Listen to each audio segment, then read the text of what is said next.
So how do I get these pictures to end up as this final result? Wait a minute, did you say tea time with dragons? Okay, challenge accepted.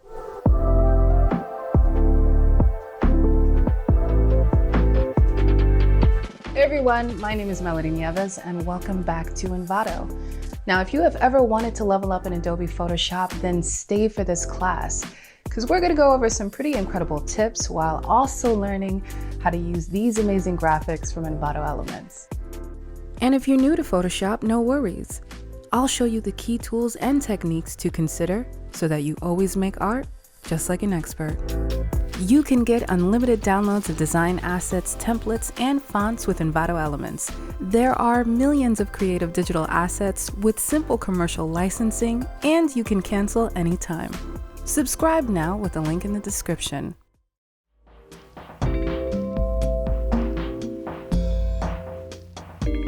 So no matter your skill level in Photoshop, there is always a creative solution to your problem. Most oftentimes, it's a lot easier than we even think. It just takes a while to get there. You know, sometimes it initially starts with the idea being hard to grasp, or the program itself can get pretty frustrating. But the only way to work effectively every single time in Photoshop is to make sure you have a solid creative routine. And just like any other routine in your life, what you do creatively from start to finish should be customized to your needs only, always, okay? Now, I've been a multidisciplinary artist for the last 14 years, right? So my creative routine is a little bit of everything. There's a little painting over here, a lot of photo manipulation over there. And we basically bring all of these techniques together to create one compelling and original story. So not only does this become something that's really fun to make, but it's also pretty fascinating to watch unfold. So naturally, I want to show you how to do it. And in order to learn the ins and outs of Adobe Photoshop, we'll be tackling this project together. It's a mixed media piece I have decided to call Afternoon Tea, inspired by this original photo and my general love of dragons. Now, I am originally from New York, which is like one of the greatest melting pots for different cultures in America. So I have always been interested in otherworldly types of aesthetics. And I really love the idea of using a mixed media piece for this, because we will be able to break this one picture down into smaller bite-sized lessons to help us get really well-rounded in Photoshop. Let's start with the workspace. When you first open Photoshop, everything you see is pretty intimidating. We will call this initial screen our workspace, and it is usually set to the Essentials default option, but you can change it at any time. Now, if this screen is stressing you out, just clear things up a bit. For me, I only need to typically see the toolbar, layers, and adjustment panel. But of course, you know, if there are settings that you like and want to keep up, you know, have at it. Now, before we move on, there is one more thing I want to show you in relation to our workspace, okay? So artists like to come up with a lot of little tricks to emulate certain traditional art techniques, right? And one of the things I like to do is change this gray background we have here. Now, you can do this pretty easily by right-clicking and selecting the color you want, or you can also set up a custom color to pretty much anything you like. I think mine is set to white. And basically, I want to give you an idea of kind of like what's going on in my mind whenever you see me doing this throughout this entire course, okay? So if it's set to gray, that's just kind of the normal viewing experience, right? But if it's set to white, this actually helps me understand how the image is going to look on any typical white background or any website, things like that. You know, very important for understanding the true colors of what your art is going to look like, but most importantly, what it's going to look like online. So if I switch it to black, I call this the lights out effect. And when the lights are off, that strong contrast that we're getting with the black basically helps you to really start to feel and see the energy of what you're working on. And us digital artists have needed to repurpose a few of these tricks from traditional art so that we can learn how to also get a fresh perspective when it comes to something we've been staring at for a long time. So feel free to take this advice and mix it into your own workflow, adding and subtracting whatever works for you. Okay, so now that everything that we don't need is out the way, let's go over a couple essential tools that will definitely help this process.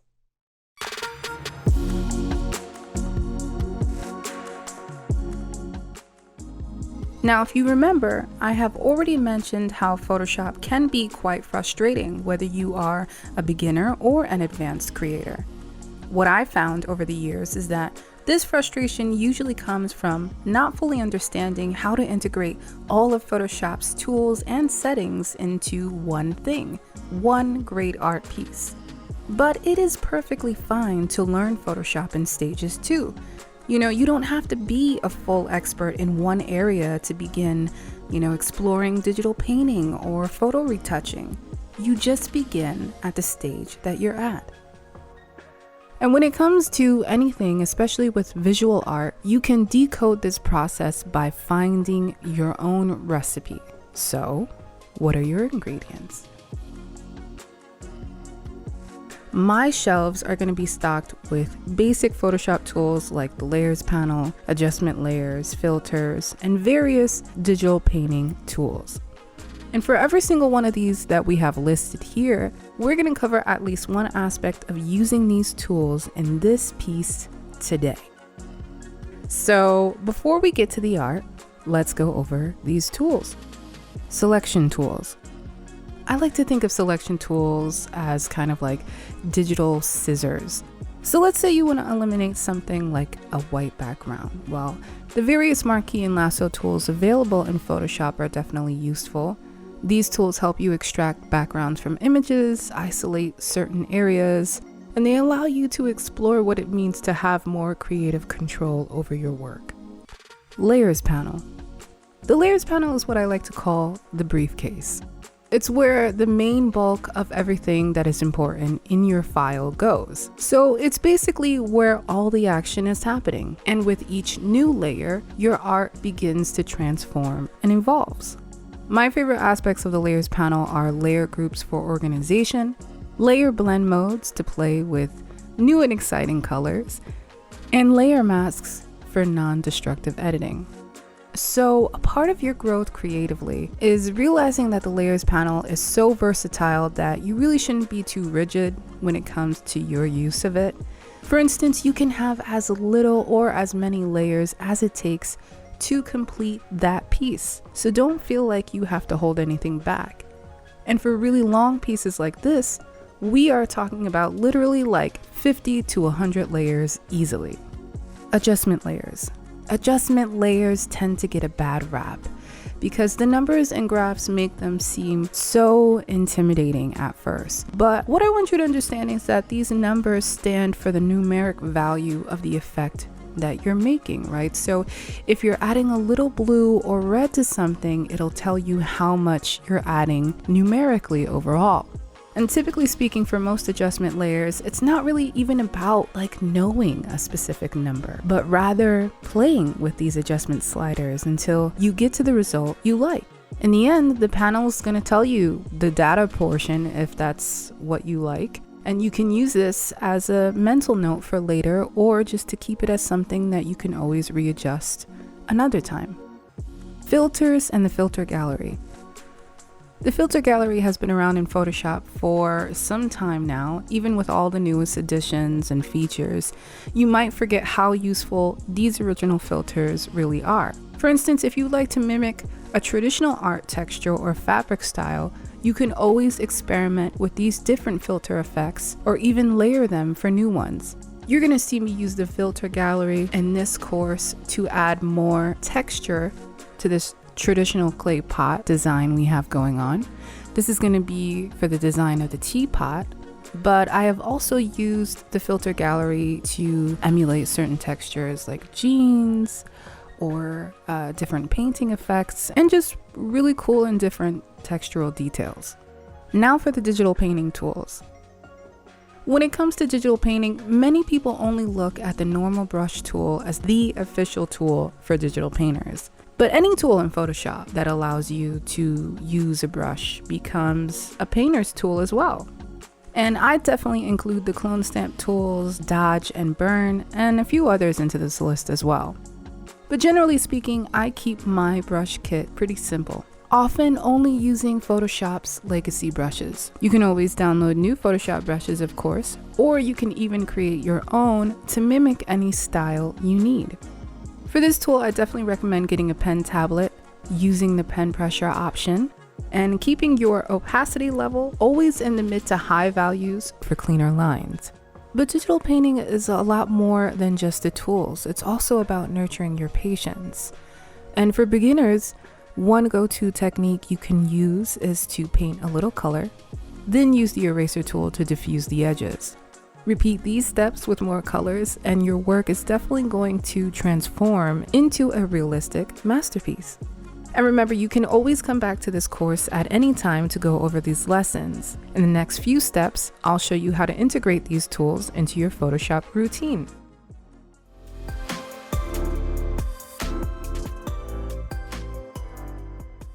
So every time I work with someone else's pictures, I usually like to try to highlight them to the best possible result. Not only because I have a lot of respect for the people in the community who add to our art, but also because it's kind of like a little ode to the design community for myself. Besides, I really want to show off these pictures. They're really cool, and I think they deserve that. What normally happens for a lot of people, though, is that maybe they'll start with an idea and then go looking for pictures, or like myself, I started with the initial pictures and then just developed the idea from there. So the original photograph that inspires this entire thing is this beautiful picture from Art Photo Dima. Now, this doesn't happen every single time, but you could pretty much say that as soon as I saw this picture, I knew I was going to use it, and that I was going to use this awesome 3D dragon sculpture I've had bookmarked since forever. But let's say you can't really seem to be inspired by anything, right? So try out this really simple trick, okay? Look at your computer screen, stare right straight down the middle, and as you begin to scroll, use your peripheral vision to kind of blur out everything else that's going on and really kind of focus in on the kind of content that seems to be pulling you and drawing you in. That's how I found this picture. I really like starting off with this picture because it's a really beautiful scene. It's this nice natural environment. She's got a cool robe on. But aside from that, the model's face and her expression is also really restrained. And because there isn't any big expression, like a big smiling expression or a big sad face that would really start to change the mood of this piece, I know that I can pretty much add whatever I want around her. The next step is to do more research to make this an even more believable idea. Now, I'm a mixed chick who loves history and culture, so yeah, a part of this research means that I definitely want to take a respectful approach as I dive into the cultures that are present. I am pretty fascinated with Eastern craftsmanship, specifically around these Chinese dragon sculptures. They're always so beautiful. They represent good luck. They're used in so many celebrations, and you may even see them in everyday items. But I also want to take a modern approach here too. To make this story really come alive, I'll add a couple of cool accessories. These accessories come in the form of 3D smart objects, Photoshop templates, and these lovely floral design items, all from Envato elements. All in all, I ended up using around 10 different digital products to get to this magical story.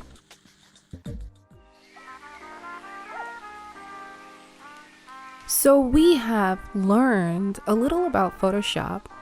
Now for the theme, I've already started putting a little backstory together, and I highly recommend this step. What this is going to do is help me sit in the environment of my idea.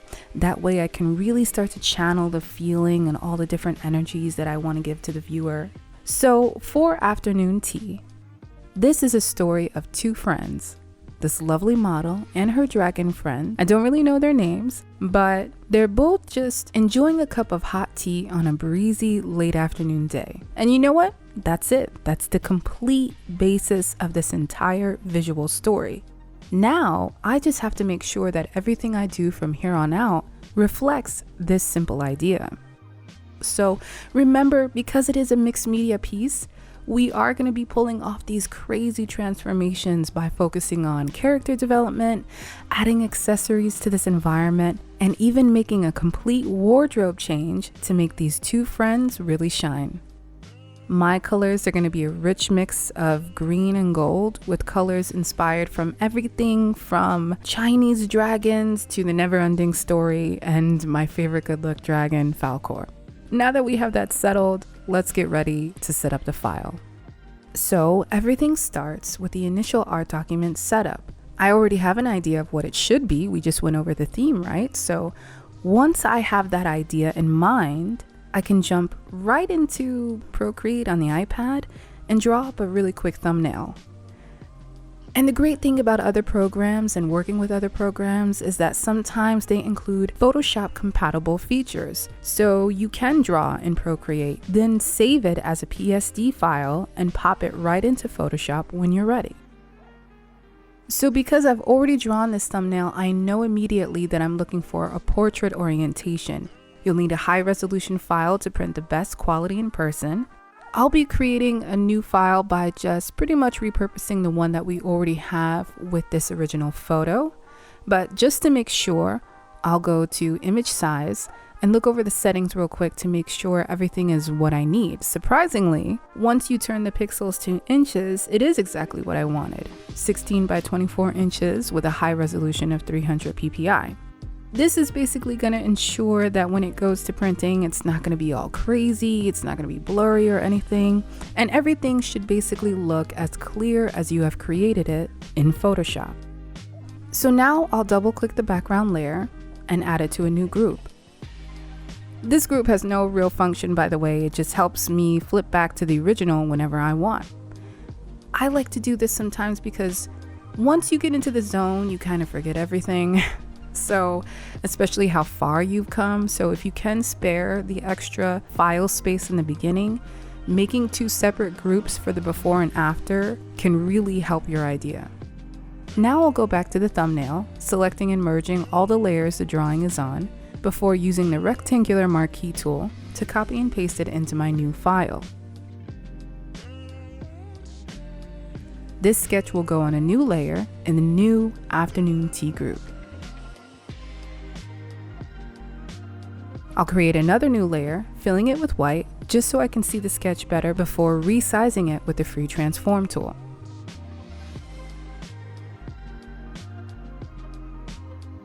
Okay, good. Looks great so far. So this is the initial document setup. But let's start this project in the next lesson using filters and layer styles for different effects. Filters and layer styles in Photoshop are like creative decorations for whatever you put within the layers panel. They come in many styles on Envato elements, so when I saw this pack of concrete layer style effects, I was like, oh okay, this is gonna be so good for my teapot. I got a nice little decoration now. So originally, I had this idea to imitate this traditional Chinese clay pot I saw on a completely different photo. I really like how the leaf design is like all 3D, but I wanted to put my own spin on it. So I'll need to create the design myself. And my teapot and teacup set will be designed with graphics from this floral set from designer MuseMaster. So with this ready to go, I'll duplicate the layer with Ctrl J, add it to a new group, then use the polygonal lasso tool to create a selection around the pot. Then hit the layer mask button so that we have the pot separated from the stand.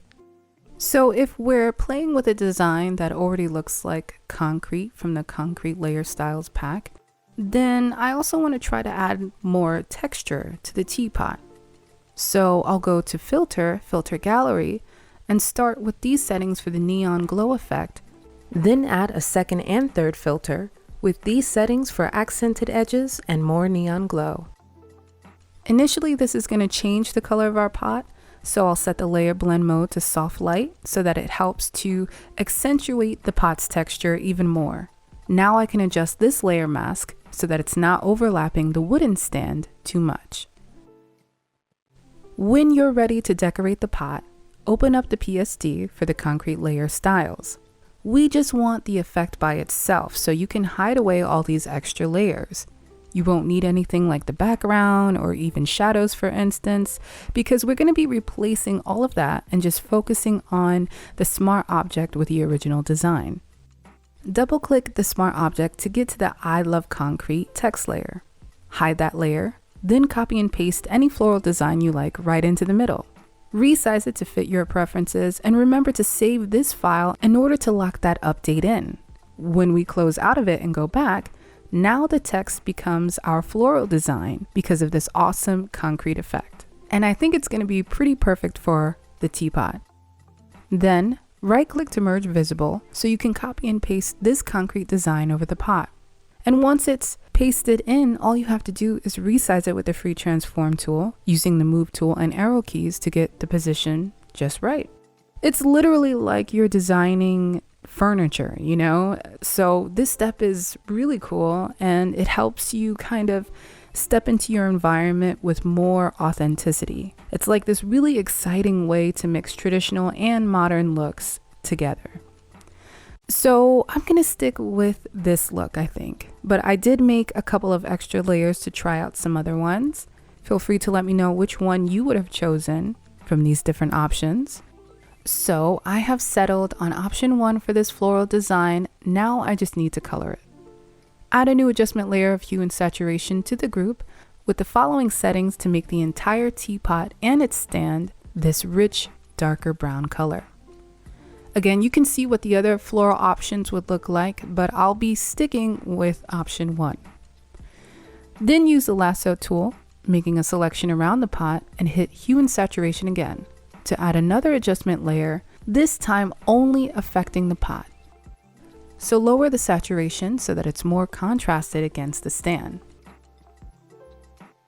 Now add one more hue and saturation layer above the floral design. Right-click to set it as a clipping mask. Then set it to multiply. I mean, like, how cool is that, right? We go from this plain clay pot to being inspired and transforming it into this new design, a custom teapot for our friends. Now let's save this project and move on to our next step, a teacup set to match this pot. Can you smell that tea brewing yet? Maybe is it green tea? Is it echinacea? Something calming and wonderful. So far we have a beautiful clay pot finished. Now we can move on to a matching tea set, just because I really thought it would be a really cute idea for this. So for the teacups, we're going to start off similarly to the clay pot by copying and pasting one of these floral designs onto a new layer above the smart object. This design is a little different, but it still has the same style of flowers and swoops. So I will resize it to fit the teacup as best as I can before using the warp tool to map out that design along the surface of this cup. Add a layer mask to help remove the excess, then use a new adjustment layer of hue and saturation to desaturate the cup and give it this slightly bluish undertone. This time, using the layer mask to erase the color on the actual tea, we'll be using a hard round brush to keep those edges nice and crisp. You are welcome to leave this cup as is, but if you do want to push the realism a little farther, then we can start to tweak the lighting a bit by setting a new hue and saturation adjustment as a clipping mask to the floral design. Lighten it up a bit by raising the lightness, then select its layer mask and begin diffusing the edges with a soft round brush. You can even play around with the layer blend modes if you like. I ended up on divide. Then you just go back in with a soft hand, lightly taking away some of that white, just, picking at it, even studying the grooves of the cup a little bit. And then we'll have this really neat, realistic design. And it's gonna look pretty fantastic. So I think that part of the reason why this composition works is because while we're working on the main picture, all the other side details and accessories come in the form of these amazing 3D smart objects from Pixel Squid 360. And because we can angle and position them into whatever angle we need, we get to build this really cool fairy tale scene. But sometimes, your references aren't going to be these really amazing 3D models. Sometimes they're just going to be regular pictures. And as long as you have a reference with clear lighting, you can push the character of your story even more by using it almost like it's a 3D smart object. We just got to get rid of that background. Looking at this reference, let's first take in how beautiful this wooden shelf is. I love that it looks like it's handmade, and some of my favorite details are these little dragon carvings. Like, what? How cool. I really didn't expect that until I zoomed in randomly one day. It just seems to add this perfect fit to the story, and I just feel like everything is going to come together with this shelf. There are so many ways to remove backgrounds in Photoshop, but you know what? Let's go old school, using the magic wand tool to select the background, then hit delete. Great. Now for these inner boxes within the shelf, we can select them individually, then delete them right away. But sometimes the selection gets a little wonky, so you can either adjust the tolerance to help, or use the polygonal lasso tool to subtract the portion you don't need for a clean removal. And you can keep getting rid of these other sections. You know, sometimes it's good to grab more than one at a time by holding the shift key as you go, then hitting delete. Once you're through, this shelf can now be planted into our environment, just like the other smart objects. So let's do just that. Now, just to get a good idea of the composition, I'll unhide the original layers and set my sketch to divide. This helps me see that the model is a little smaller in my sketch, so I'm definitely going to need to readjust her to fit in this scene so I can add even more details. And I'm trying to make her feel smaller in the composition because I want to give her and this look kind of like that slightly claustrophobic feel, something that's a bit too crowded to show how big and friendly her dragon friend is, even if it's kind of looking a little out of place. So select the polygonal lasso tool and make a selection around the model. Copy and paste the selection onto a new layer, dragging it into the new afternoon tea group. Resize the model to match the size we're going to need from the thumbnail. Then duplicate the original again to set it up as our base. So to get rid of this weird doubling effect we've got going on, we'll use the clone stamp tool to clone parts of the background grass and paint them over the model. Hold the Alt key to grab a good section of grass, then begin painting with it, slowly hiding the model away as you go.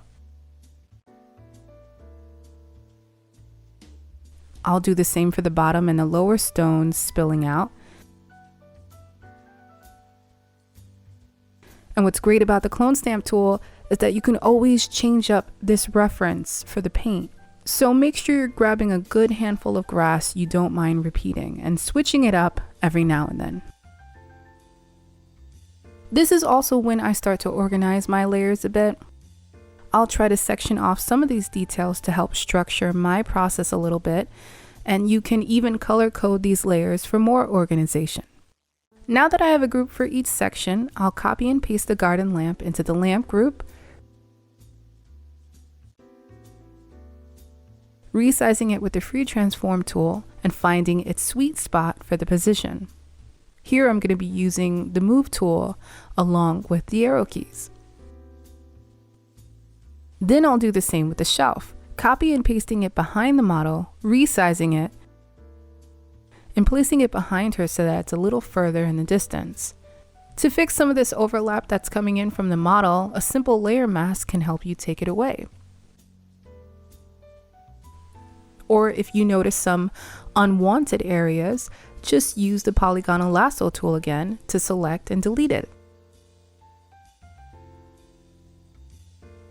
Now let's do the same for the teapot. You might have to merge the layers together first, then hold Ctrl A to select copy, and then paste it into the new tea group. We'll position this below the lamp so that the stones almost kind of feel like a table for our teacups. What I love about the move tool is that even if you aren't feeling something from the original sketch, you can always reposition anything pixel by pixel once you're in Photoshop. So adjust the perspective, then add the teacups. Make sure the first cup is placed underneath the teapot layer, then Ctrl-J to duplicate it, to position the second cup. Now when it comes to this dragon, artists beware, this step is going to get a little tricky. I am going to show you how I fumbled this step a bit in the beginning, just to show you how important it is to be open-minded when it comes to changing your design. Now originally, the thumbnail shows the dragon wrapping around the shelf and kind of like swooping in and coming in below her. But the 3D angle I chose just really isn't going to handle this step.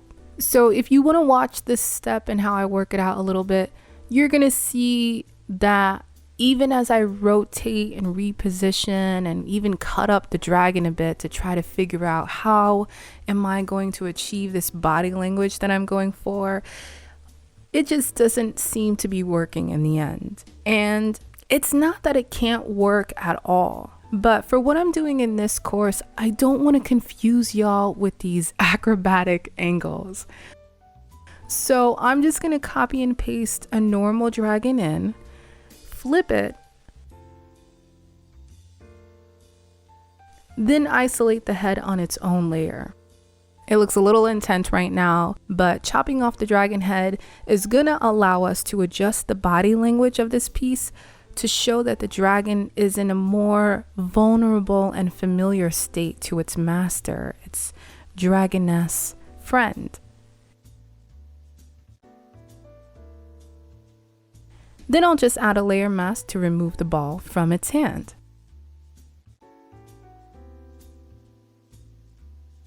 So yeah, look at that. Here is the initial composition with all of the elements in place. We have already done so much in this piece and we haven't even begun painting yet. But before we get to that step, let's learn a little bit more about the power of adjustment layers. You can get unlimited downloads of design assets, templates, and fonts with Envato Elements. There are millions of creative digital assets with simple commercial licensing, and you can cancel anytime. Subscribe now with the link in the description. As someone who started out digitally painting, I don't actually normally approach my projects like this. Usually I just grab a couple of references, make my sketch, and then I start painting in Photoshop. But let's say you aren't really confident in your brush skills. What do you do then? Photo manipulations rely on all these different pictures to do the heavy lifting for you. So no, I won't have to draw a dragon, right? But I get to still use this great dragon sculpture as a base layer to something I can paint right over. But I also have to remember that these pictures are just the initial starting point, you know? Like, the dragon's not even gonna look like this in the end. On the screen, it looks like this for now, but in my mind, I have to hold this final image in my imagination and try not to get too confused by where I'm currently at and what I'm seeing at the moment. You know, now is a good time to make very clear decisions about the lighting. Is it daytime, nighttime, you know, maybe rainy out? Is it a little misty? Luckily, we can cheat a lot of the lighting by using adjustment layers.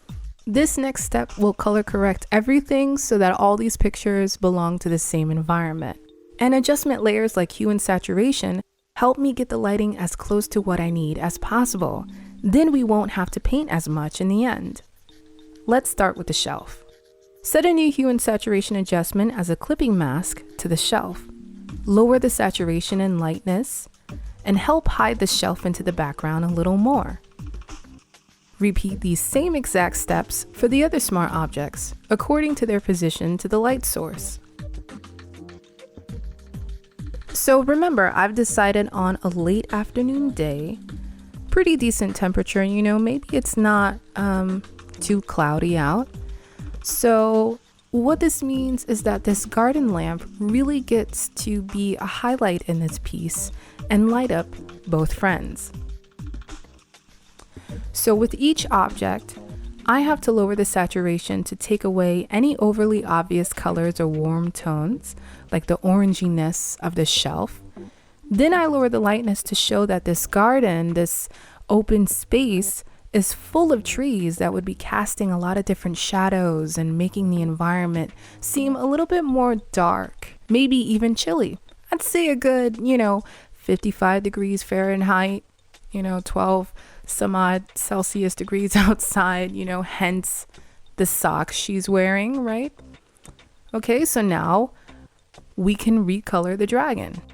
Add a hue and saturation adjustment to the dragon layer. Right-click to set it as a clipping mask and feel free to play with the hue values a little bit. See how much the composition would change if the dragon was another color, like blue or even purple.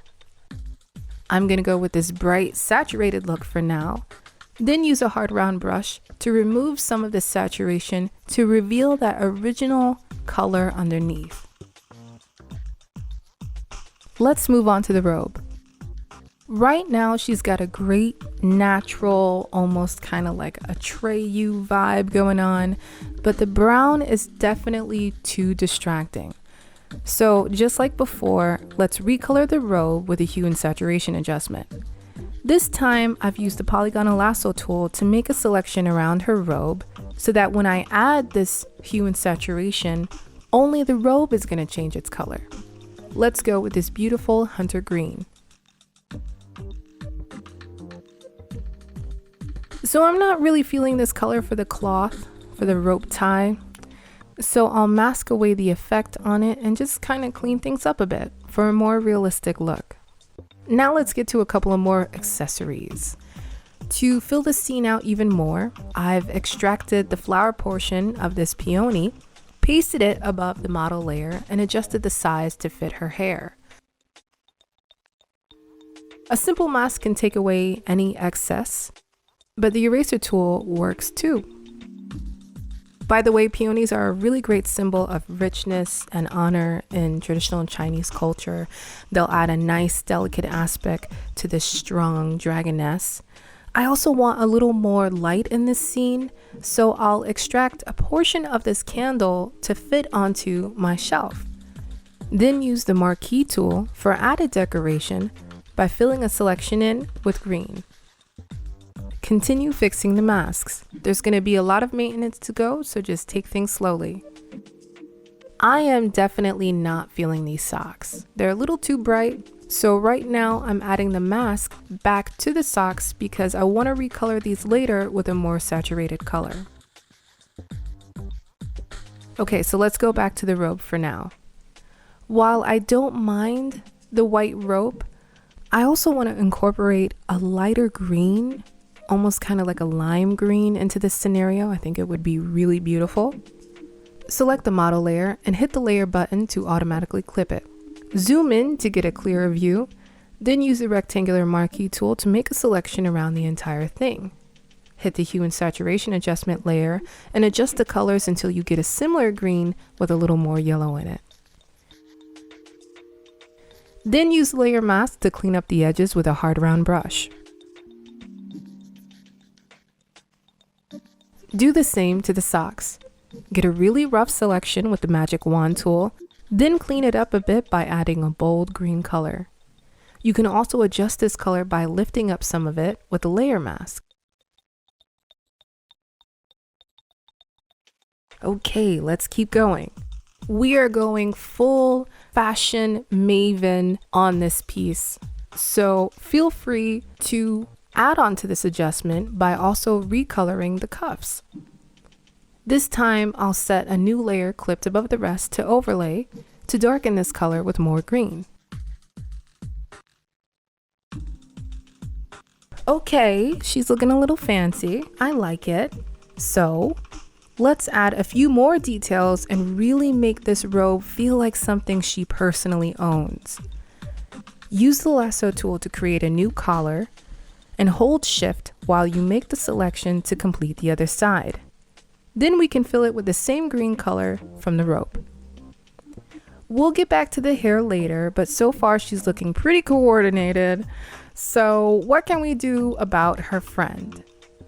Well, let's go back to the original hue and saturation adjustment and experiment a bit. I want to see if I can get a nice two-tone effect by lowering the saturation and continuing to adjust it for a muted metallic look. Then select the dragon layer and hit hue and saturation again to add another adjustment layer underneath. We'll use this one color for the rest of it. So I know it's looking like a lot of green right now at this moment, but we are going to set it up like this for now so that we can add and layer on more colors to it as we go. Okay, great. Now let's stop for a second and just think. Remember where we started? We just went from a bunch of random pictures to real familiar details that look like they all have a relationship with one another. So let's keep adding to this wardrobe. Let's go back into our toolbox and see what else we can find. So another amazing find online are these incredible Photoshop actions that can really help you mimic realistic textures and fabric designs. Since I want to go bold with a beautiful embroidered robe, I'll need to figure out how to change this solid design into real-life embroidered stitches. Well, we can always use a Photoshop action. I'll be using this action from designer Black Null. It even comes with a couple of different options for the embroidery effect. So once the action is downloaded and installed, open the Actions panel and you're ready to go PNG design.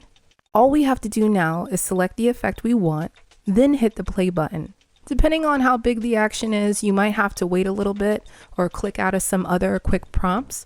But when it's done, we have a cool embroidery stitch in the same design that we have on the cups. And that's going to add another cool part to this story.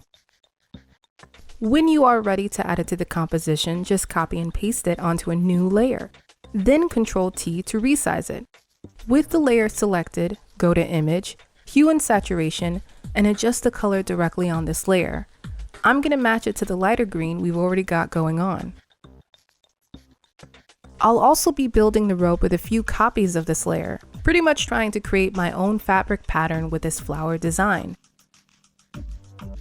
So on each copy, add layer masks to take away the parts of the flower that you don't want, and keep rotating and switching up the angles until it feels pretty much just satisfying to your eyes. For now, I'll set the blend mode to hard mix as I continue adjusting the pattern. And you know what? I think she is looking pretty fantastic so far. I was so excited that I named this layer a bunch of exclamation points because I thought that all of these little cool cheats were really helping to make this piece work. But now it's time to get down to business. So in these next lessons, we'll continue to adjust the lighting so that we're really sitting with our friends in this scene. If you notice after a while, it almost feels like art starts to tell us what to do, like what the next step needs to be. Because at first, we got all of the positions down, right? Then we color corrected it, gave it some moody lighting and some really cool coordination. But now is the time for the real magic. Can you tell I am excited? Because digital painting techniques will always be my favorite. And in order to approach the rest of this piece, I just need to be grateful for the fact that these resources allowed me to get this far without physically painting any of it myself. So yeah, wipe the sweat off your brow and roll up your sleeves because now it's time to paint. Now, naturally, if you want to save on file space, you don't have to keep these masks. They do get a little heavy after a while. So right-click to apply them or feel free to merge some layers together to free up space when you can. Now, just like with adjustment layers, the gradient tool is another quick cheat artists can use to simulate realistic lighting conditions. Let's use the rectangular marquee tool to isolate the model on a new layer clipped to her. Then I'll create a black linear gradient that fades out as it moves up the model. Change the layer blend mode to soft light, lower the opacity, and move on to the next detail. So the background looks a little closer to us than I would like at the moment. So I'll add a new layer above the base and use the linear gradient tool again to make a hunter green gradient that fades out as it goes up towards the middle. Set it to multiply and lower the opacity until the effect blends with the background in a nice, subtle way. It also helps to match the lighting of the shelf since we have made it darker in the back. Continue these steps all around this piece on each important detail in our environment. First, clip new layers to each, then use the gradient tool to add shading. Now this step is supposed to create more volume on each object and show you that there is a relationship between the lamp as the light source and the entire rest of this piece. So in some areas you can play on depth of field by making sure that the heaviest parts of that gradient is in the complete opposite direction away from the light. This works especially for the dragon, where we get to kind of like hide a little bit of its tail and make it really sit in this grasp by adding more shadow underneath the body and key areas. When you are ready for some light, add a new layer towards the top of the panel and use a circular gradient to create a gold burst of light coming out from the lamp. Set the layer to overlay, adjust the opacity, and add a quick layer mask to take away some bits of light that you don't want on the model or the environment. Then we could do the same for the candle. Shading it first, adjusting the blend mode, and removing some of the color from the top where the flame is. Now it's time for a special magic trick. Remember, the lamp is our main light source, so everything around it gets affected.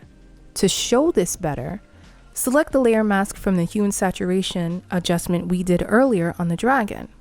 With a large, soft round brush, paint black onto the layer mask and slowly start to reveal the original golden sculpture color from the beginning.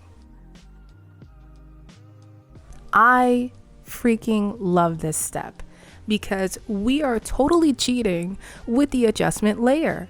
And instead of wasting so much time painting yellow light, we can allude to the same thing and show that the lamp is lighting up the dragon just by playing with the layer mask. Now do this all around the dragon, determining how much light should shine across it, detail by detail. Okay, looking great so far. And now let's change the row pattern real quick. I've already merged those layers into their own embroidery layer. Now I'll switch the blend mode to difference to match the gold color we're starting to reveal in this dragon. You can match the stitching to make it even more realistic by adding a layer mask and using a soft round brush to create shadows and movement along the fabric. I'm going for like a nice satiny, silky, but mostly satiny, maybe a little shiny fabric. So that's something to keep in mind. And the crazy thing is that when you start to back out of this shot, it almost feels like it was always meant to look like this. Now, let's see what we can do with her hair by glamming things up a bit with a custom hairstyle. Even without digital painting, look how far we have already gotten. So imagine what a little painting can do to pull off this fantasy. Adding a little glamour and style in this instance isn't just about making the picture pretty. We're still really locked into the story, right? So we've got these two friends, a woman and her dragon bestie, and while she is a mere human, you know, she still deserves her shine. She still deserves to feel like the main character in her life. So we're gonna restyle her with voluminous, windy hair by painting it ourselves. Now this step requires me to look at this entire piece differently. I have to keep in mind that this process is purely experimental, so I do have to surrender to really studying how all of these different elements and lighting conditions affect one another. For the hair, I'll start with a hard round brush, using the eyedropper tool to pick up a nice medium brown from her hair. I'll paint with this color first, slowly building the style over time. Here is the basic setup. Now clip another layer to the dragon and set it to color. Let's try to use this layer to paint better color on the dragon. First, I'll start with white to gray out some of these details. Then I'll paint the tongue and the hair red to remind myself where I'm trying to go with this realism. Clip more layers to the dragon using the multiply blend mode to get a deep sense of the shading. Now, if things are starting to get a little bit dark, you can add in light. Add a new layer above the golden light and set it to overlay. Use this layer to establish the light all across the scene. I'll start with the lamp, then moving out in a clockwise direction. So I see that the bottom of the robe and her socks are pretty close to the lamp, so we'll keep some of the brighter spots there. Then as we move up the robe, I want to also play with all these different crevices of the fabric so I can get a nice realistic sheen. If the dragon is distracting you too much, just hide it away for a while. You can also do the same for the teacup set, making sure that the light mostly hits the left side of the objects first before diffusing them out towards the right. Now, of course, the stone wall could also use some love, and by concentrating some of the light on those sharp stone ridges, we start to highlight parts of this scene that make it feel so much more magical. Realistically speaking, some of these surfaces are definitely not going to be shining this intensely, but we are going for magical, not realistic, so feel free to push the light to a level you are comfortable with. Now let's light up the dragon. On the same layer, begin painting soft white light on the dragon, favoring the side that's closest to the source. I'm also going to clip an overlay layer to the dragon, continuing to push the light to almost an obnoxious level because I really need to take that dragon out of all of this darkness. This is pretty much when my painter's eye is going crazy, like, can you please add some light because this is way too dark right now. As you bounce around this piece, we are constantly adjusting the light to reflect all these different components. Clip a new layer set to multiply above the background gradient. Use this layer to balance out the light by showing how strong the shadows will appear on the ground and stones. Use a larger brush to cover more ground with shadow, and a smaller detailing brush to detail those shadows, really adding some personality to this garden environment. Keep this technique up for the rest of the composition, clipping new multiplied layers to each object, and the key here is to keep recycling these techniques for the rest of the composition, clipping new multiplied layers to each object so you can drape them in this moody, dramatic shadow. I am officially at the stage where I want to just keep painting, right? And I know I have a long ways to go. So I'm either just going to keep adding new layers at the top of the layers panel, or I'm going to keep clipping onto each detail to continue painting more onto the scene. I'll continue this with a teapot, clipping a new multiplied layer for more shadow and using a dark brown color to paint sharp, angular shadows just like the ones we see on the grass. Once we're done with that, it is now time to go around this piece to clean up some of the fuzzy edges and unblended areas. To do this, I'll clip new layers to each item where I'm just basically painting directly on top of that detail. So the dragon's definitely going to need a lot of work, so let's help blend some of these scales. The eyedropper tool helps me pick up a nearby color to paint with, so I won't have to just guess this step. I can grab directly from whatever's nearby. Now set a color lookup adjustment layer as a clipping mask to the dragon. Change the 3D LUT filter to this Fuji Kodak setting, then use the mask to take away anything that throws off the balance of the lighting. We are almost at the stage where I want to focus purely on painting. So feel free to merge layers again and free up any additional file space where you can. If you look closely, I'm already on my 4th file, so we'll keep needing to make more space by merging these layers as we go. This is going to prepare us for all the painting that we have to do. Clip a new layer to the dragon and set the blend mode to overlay. Now let's use this gorgeous lime green color to add some beautiful green details. We can even add a little baby blue in. And what I like about this is that it starts to kind of make that sculpture feel more real and reptilian even. Almost like some of the nearby colors from the grass are bouncing onto the scales.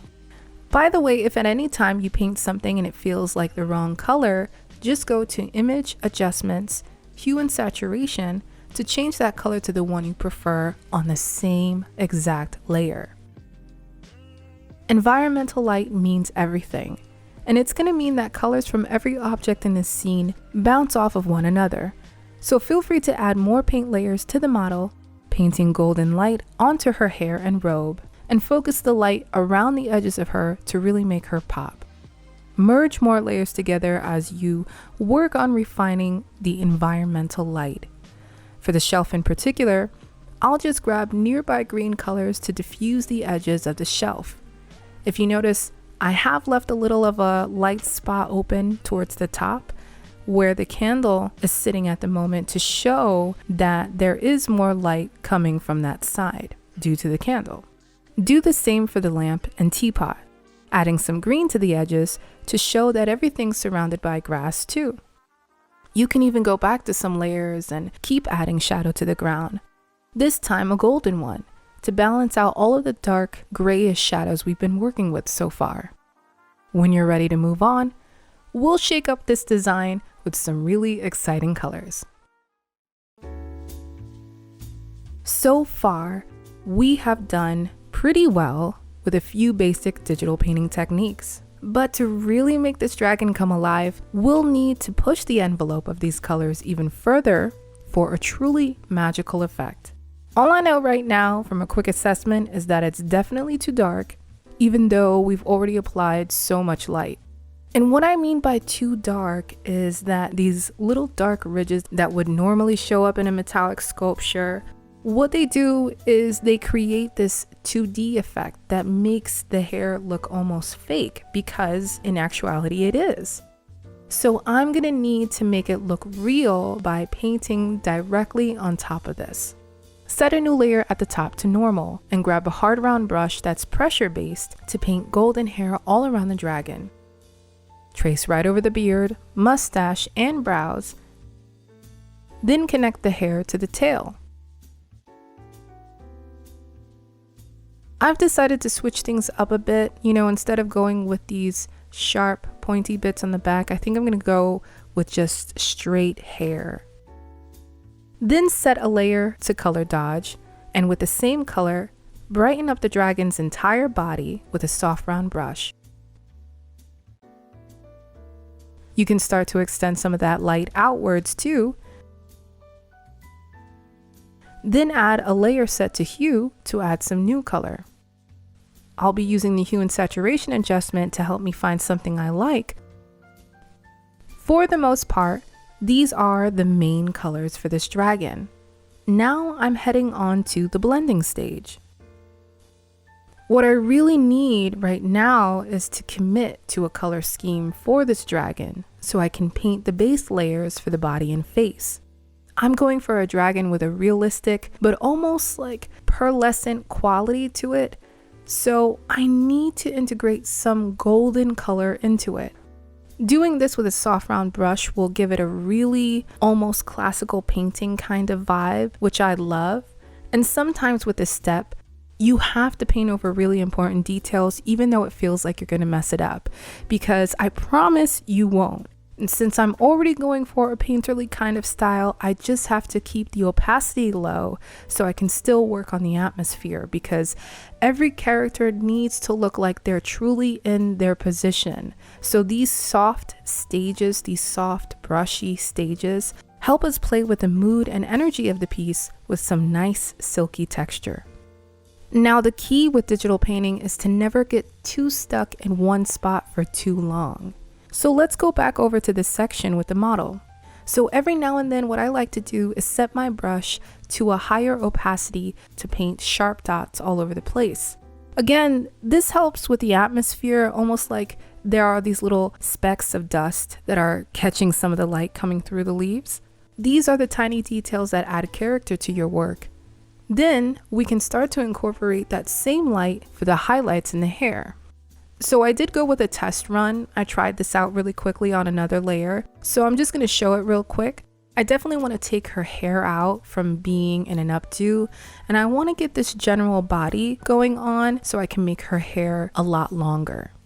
I'll use the eyedropper tool to pick up the color from her hair, then paint with that deep brown again and a pressure-sensitive hard round brush. Like always, you can soften and diffuse the edges as you go, starting with the hair that hangs in the front and then picking out some pieces to experiment with, right in the front. Then I'll pick up a slightly warmer brown from her crown and paint with this color to add more depth to her hair. I'm basically taking all of my color cues from the hair itself that is already there, because the entire palette that we need is already in view. Then you can begin making some style choices with her makeup as well. I'm picking up nearby colors to add more makeup contour and a slightly more stern kind of look in her face. And when the makeup gets too heavy, I just erase it a little because we are going for like a fierce, pretty kind of look. So I won't stray too far from the makeup that's already here. This flower in her hair could use a little attention too. I'll repair a few of the petals, maybe adding in a subtle idea of a leaf here or there. Then I'll just start painting some highlights to emphasize the petal shapes. From here on out, I am in complete repair mode when it comes to this painting, meaning that if there are any of these areas where the sculpture is still showing through or anything that's making the dragon still look fake, I know that they have to go. So I'll have to blanket it in some color to really commit to this design. This step is going to help refine the design and bring the dragon out even more. Now, of course, every time you add something to the environment, everything else is affected. So now that she has longer hair, we also need to paint some darker shadows underneath the hair and also start to bring out the rich greens of this robe. And as you'll see, once you start popping in all over the place, picking up color with the eyedropper tool, then blending that area out, the painting does start to feel cleaner and more polished because we're finally committing to these colors. And making paintings with a 3D quality means that I'll have to continue to pick a lighter color every now and then to bring more highlights to each section. Or I can even add more character development with some really shiny scales and some fiery dragon nails. Again, I'll use a soft round brush to bring light and atmospheric balance in by just diffusing certain areas. Like, I love the idea of this tail just disappearing right off into the background, but still kind of having all these interesting lighting details just because of how reflective the surface is. Painting more gold and white highlights will also help you define these areas even more. It's like you have to go in the opposite direction of always painting with a darker color for more detail, because these highlights are what's really going to make your work pop and come forward in the piece pretty instantly. Now remember, my background as an artist is in digital painting, so eventually I do like to merge all the layers together. This is already saved on my 5th PSD file, so it will be okay if I mess it up, but we're not. I know I just need to take more control over this file. With everything merged, let's make a copy and go to Filter, Liquify, to start adjusting the dragon. Using the Forward Warp tool, I just want to pull at its head a little. Not too much, in particular right at the snout area to make it longer because the anatomy is throwing me off a little. I mean, we are turning a statue into a real dragon, so when you hit certain roadblocks or art blocks, just have a few really solid references nearby so you can make the anatomy better. Now let's brighten everything up with a new adjustment layer of levels. I want to work on the clarity of this even more by experimenting with the contrast of these colors. Even just tweaking the settings in the RGB channel makes this look way clearer than before. I also want to pull more of a daytime experience into this. Everything's kind of really dark right now. And it's afternoon tea, not nighttime tea. So I'll add a new adjustment layer of selective color, and I'll go through all the different channels for a brighter and cleaner look that is not only more warm, but also inviting. Continue to paint in between adjustment layers, adding more highlights to the dragon's head and hair. Then use a sharp, hard round brush to bounce even more highlights onto the scales. From here on out, I'm trying to limit my adjustment layers as much as I can. I know this is getting a lot, but I will add color balance to bring out more of the blues in this piece. For this, I'm thinking about where the position of the sun is right now, according to this color scheme. So instead of this really burnt, orangey, sunsetty look, I want to go for something that's more mid-afternoon, white clouds, and a blue sky kind of vibe. Looks pretty solid so far, so once there's more color in the dragon's mane, you can layer other ones like this grayish green color on the snout, and naturally all the colors in the dragon get reflected into the model's robe, of course, so we start to really crisp up all these different sections with even more exciting details.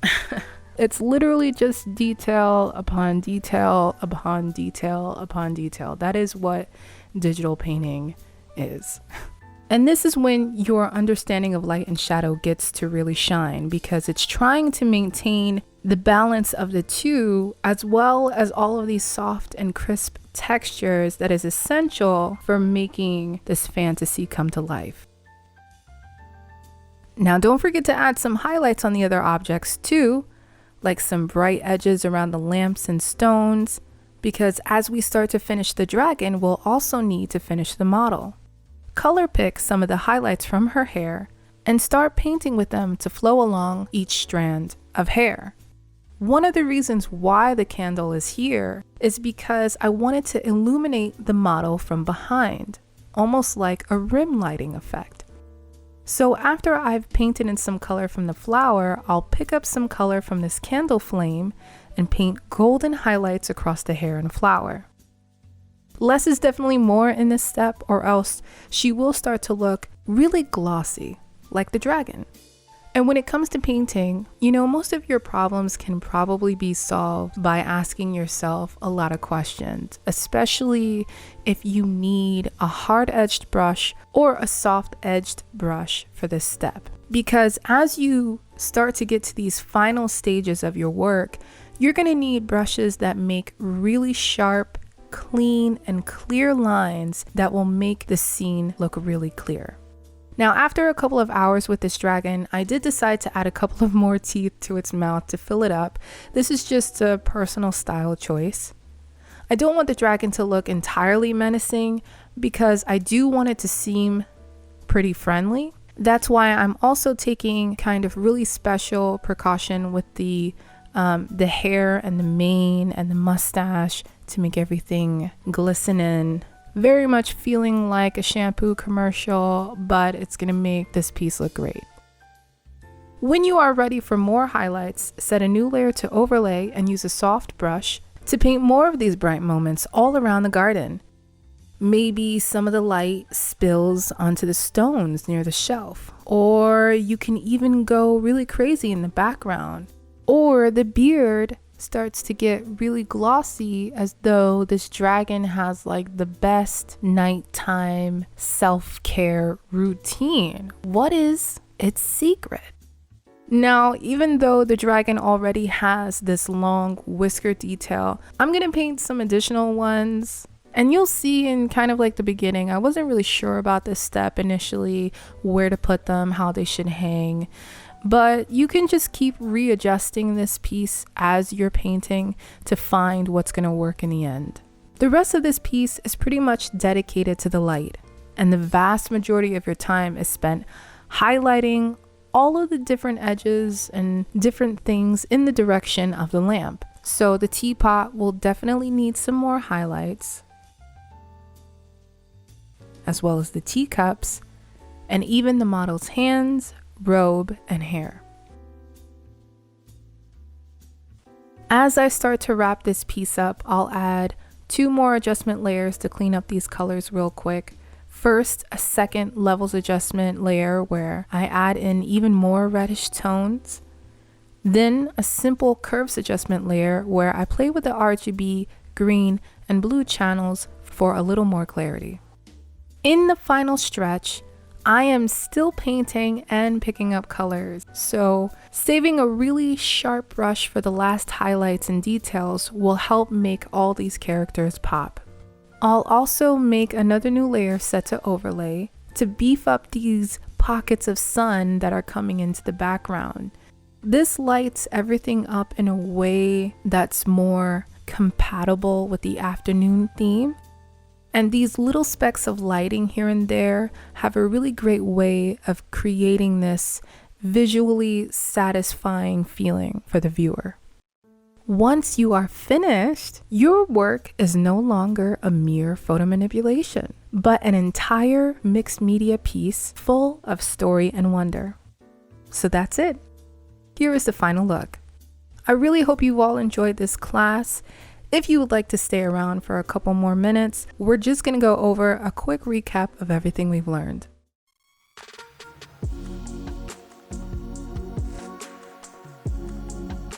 Hey everyone, it's me again. Welcome back to Real Life Mel. If you have made it this far, congratulations. You are already on your way to making incredible art in Adobe Photoshop. But just to refresh, let's go over a quick recap of everything we've learned. For this class, we learned that success in Photoshop comes down to your personal creative routine, and understanding a mix of basic tools and presets can help you achieve extraordinarily advanced results, as long as you have the right resources. So no matter your skill level, you can always create amazing pieces of work for your personal or professional life with Adobe Photoshop. So there you have it. There really are no limitations when it comes to Photoshop. You just got to commit to that initial idea. Also, make sure you always stay patient with yourself because you're working on something that you love, okay? If you enjoyed this class, feel free to follow myself and Envato for more incredible content, including all of the amazing tutorials and resources you can find on Envato Tuts Plus. From all of us here at Envato, good luck and happy creating.